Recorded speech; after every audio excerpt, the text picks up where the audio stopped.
Let's get into crushing Geonor the Wolf. I'll keep the full boss fight in, even if I run out of things to say. First off though, we're going to look at some inventory stuff. It should be pretty obvious, but the guy causes a lot of cold damage, so if you are struggling with the boss, make sure that is something that you start stacking, as this is going to make it so that you don't get frozen as often, and ensure that you have the correct defenses. If you don't already have this, I do already have a video detailing on how we got geared, but the long and short of that is going to be make sure you use the runes to your advantage, get some cold resistances into your armor, and use that to make so you take less damage. Additionally, some armor so you don't get one shot by the physical attacks is also going to help.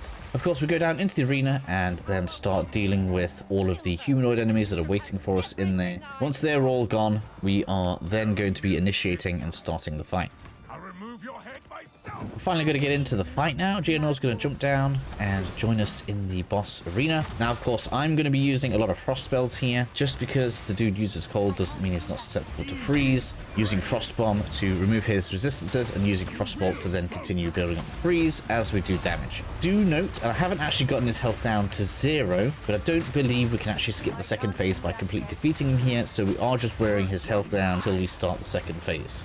As we're fighting, he's got a few dangerous moves. Try to move out the way of his frontal charge, and weirdly enough, this is one of those bosses that if you stay closer, you are probably safer. He has a lot of conal attacks that come down with big telegraphs to the front, and the closer to him you are, the easier it is to move out of the way of those moves. So use that to your advantage as much as possible.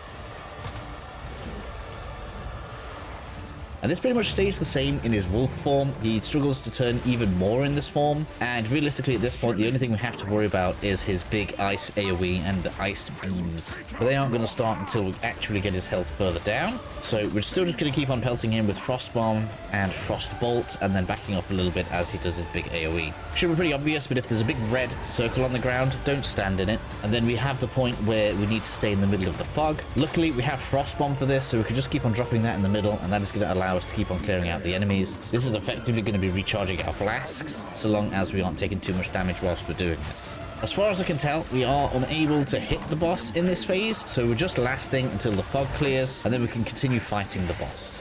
Beams, try to move around in random directions. The game seems to try to track the direction you're moving in. I don't know if this is exactly the case, but if you run around as if something's trying to shoot you, you often find that you're able to avoid a lot of the beams.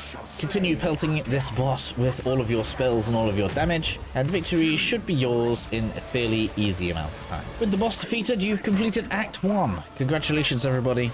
Hopefully I'll see you in a future video.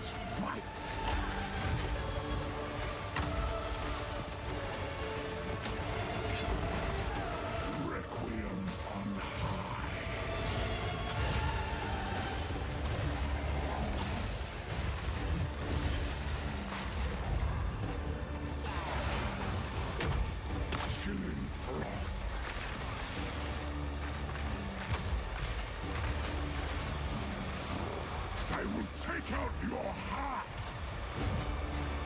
and savor each bite.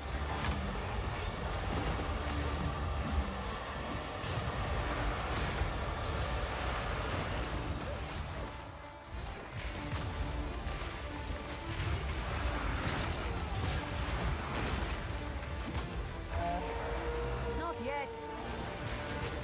Your pulse quickens.